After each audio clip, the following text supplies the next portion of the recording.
Hi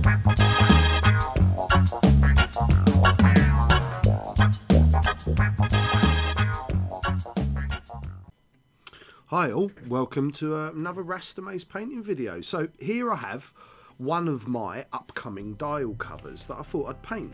Still in the process of getting these manufactured, but they should be with you in the next few weeks.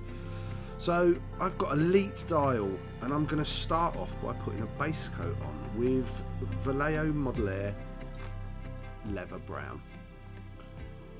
So I've got a little bit of paint in my brush, and now what I want you guys to do is not to blast your paint. So airbrushes are delicate little things, and you need to mist your paint on. Don't try and obliterate, and we want to like concentrate the darkest brown into the areas which are, you know, gonna see more wear and tear and a bit of recess. This is ultimately going to be highlighted up to the kind of whitey bone colour that Lee is in the actual movies. So take your time, several light coats. I mean, that's the way to use your brush. A lot of people struggle with airbrushes because they go a little bit too heavy too quickly, and you must remember that your paint's very, very thin. So if you try and obliterate it in one go, you're going to kill it. So as you can see, I haven't coated the whole dial. I don't need to coat the whole dial.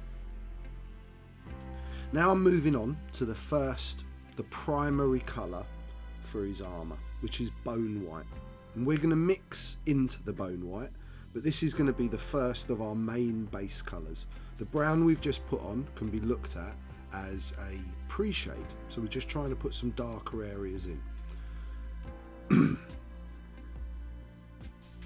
So now I'm working on the corners, and I'm working kind of from the outside in on each of the areas. So there's detail on the actual piece I'm painting, and we'll work through. So I've developed a little bit of dry tip. This is going to become a regular occurrence throughout these two videos painting this, and this is something you all need to be doing with your airbrushes. You can see I've removed the air cover from the front of my airbrush for a finer spray, and I'm just every so often I start to feel a lack of paint. And so it's probably dry paint on the tip of my needle, which I'm just cleaning off with a wet brush. And as you can see, the brush is working again fine. So you can see here where I've worked on those two panels. I've left that brown along those panel lines there, and it's left that lovely faded effect. Now to achieve something like that with a brush is close to impossible, just purely because of the fact that when you put paint on with a brush, the minute it hits the surface, it's going to dry on you. But when you're misting on with almost a water-like paint, you have so much more control. So I'm testing out again, so I feel like my brush is a little bit clogged again. Look, within seconds my needle's got dry tip. So this is something you have to continually go over. Kind of 80% of using an airbrush is keeping an airbrush working well for you, and the more you use it, the more you'll be able to naturally feel when it's not working right. So you can see, working from the top, nice, you can see that graduated colour going on there, but not obliterating the original brown and giving some hint to where those panel lines are. This is where I want you to forget that you're painting a model and try and think of your work as pieces of art, and allow yourself to be expressive with your airbrush and with your actual brushes. Doesn't need to be contrived, they can be slightly organic, and that's part of the beauty of painting. As you can see, the control I've got, I've managed to leave that line even though nothing's being masked up here. So I'm continuing to work through the process with a bone white, and just like I said, just concentrating on those areas that are going to end up this finished colour. I don't need to do all of it, and I'm going back to my dry tip. You can use paint retardant in your airbrushes. I don't find it really helps, but it is a product that's for sale. Just make sure your paint's nice and thin, and make sure you've got a cap on. That will help to not let your paint dry out so much. So now here on this piece, I'm also going to catch the edges of this style cover with this bone white at the moment. Just working up, just getting a nice base coat on.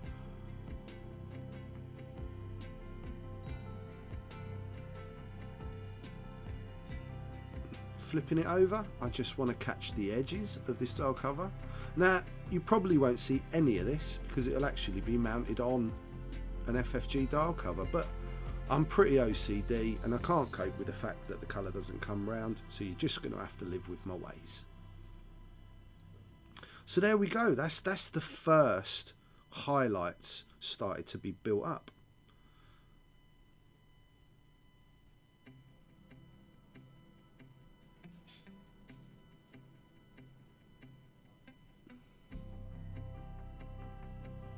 Now I'm just catching the eye because I've realised I've forgotten to do it. It happens with age. So that you can see how precise you can be when you've removed the air cover.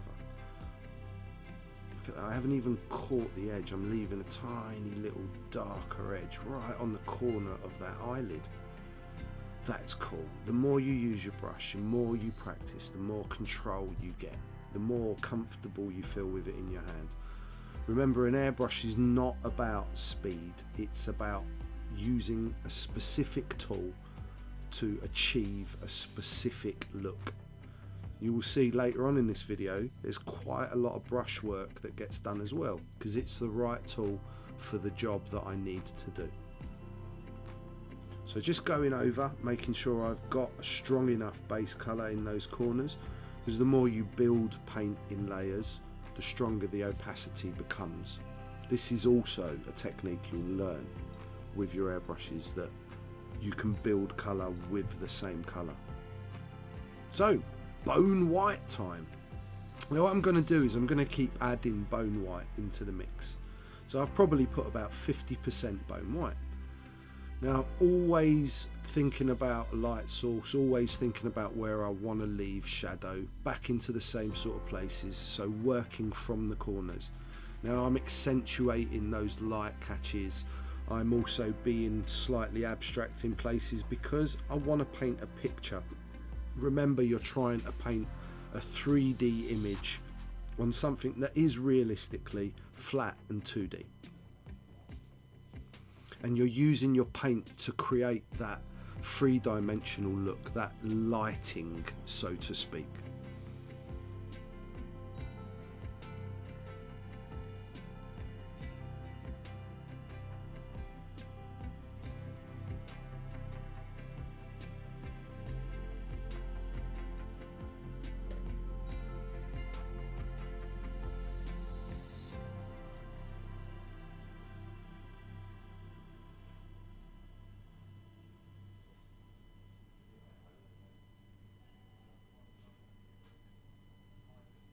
Cleaning mantra, cleaning mantra. Let me hear you say it. Cleaning mantra. Clean, clean, clean. It's all about that. I've just realised you can see a reflection of my face in the airbrush cup. That's pretty cool. Testing on my hand, and if you've noticed, I'm wearing my gloves. Go and get yourself a box of gloves. You can see how much my fingers are going over this model. If I didn't have gloves on, my oils of my hand would affect how this paint takes. This is really important. Real basics. Keep yourself nice and clean when you work. Keep your work area clean. Just gives better results overall.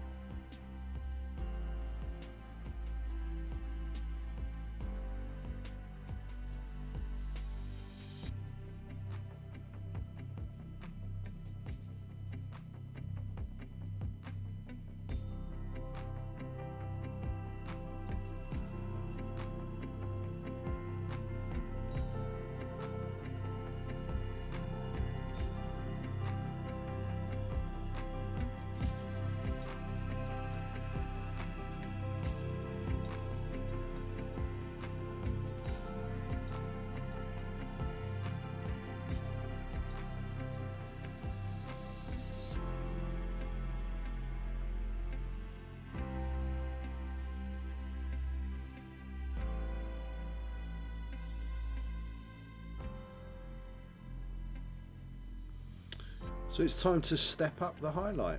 Now, I'm mixing straight in my cup. You can already see there's kind of two colour variations there, the darker and the lighter. Now I'm adding quite a lot more white, mixing in. That's okay, think of it like a palette. and especially if you've got the paint cover, which will stop the paint in the actual bowl drying out. You don't want to be mixing if you've got dried paint in there. So I'm just adding a little spot of water just to give it a little bit of a thin down.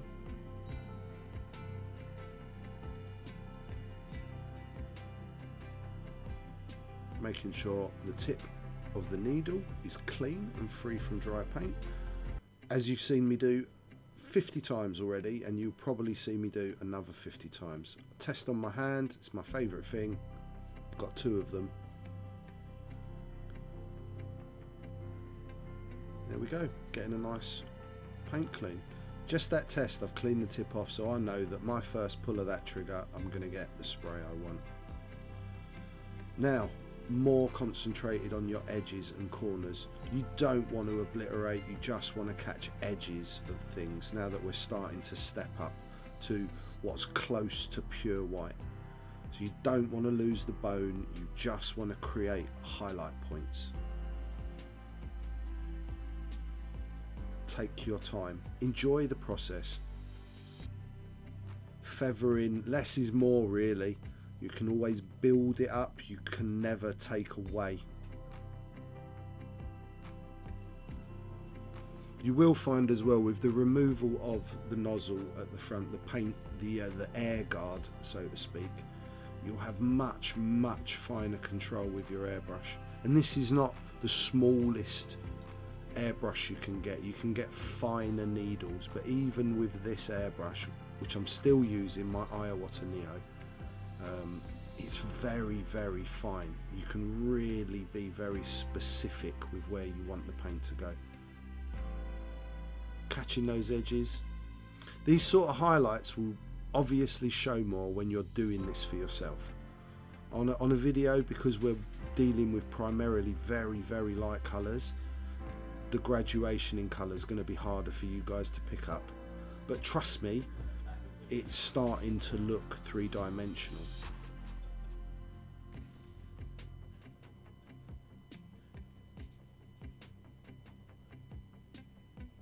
So you can see I'm concentrating right on certain corners where I've got little cross sections of corners as well, where I want to put a highlight point. If you can imagine trying to softly highlight in with white like this with a brush, how hard it would be to gain that sort of subtlety.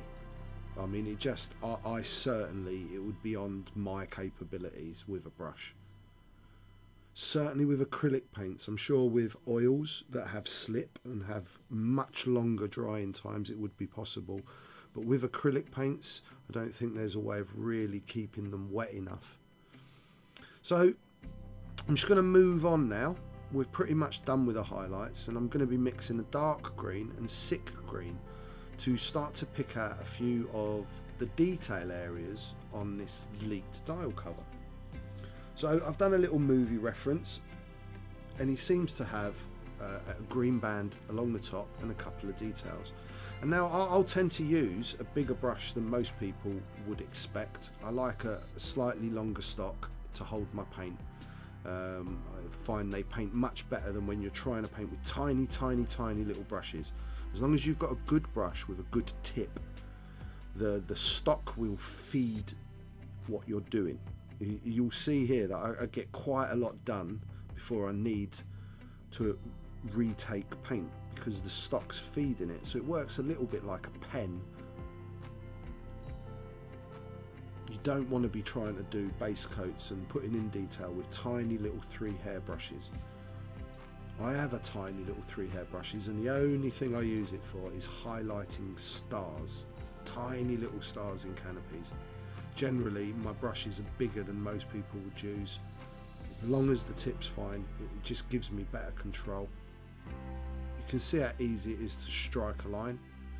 These are very crisp models as well, so when you actually receive the dial covers to paint, you will see they lend themselves to be painted. It's part of the way I designed them as a painter, that I wanted them to be painter friendly, so which gives you an edge to put your brush against, gives you clear lines, easy recesses to work within.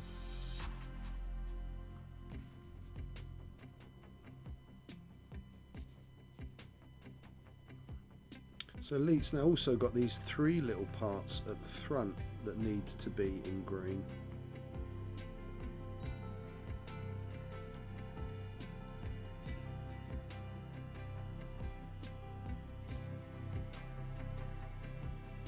So I'm going to carry on putting my green on, and we're going to call this the end of this video. Join me for part 2, where I carry on with the fine detail and ultimately finish this Elite dial cover. I hope you learnt a little bit in this video, and I hope you enjoyed it, and I hope you'll join me for the next one. So until then, get your airbrushes out, keep practicing, and keep watching the videos. Maybe even post a few pics of some of your work on the Patreon page. One love all.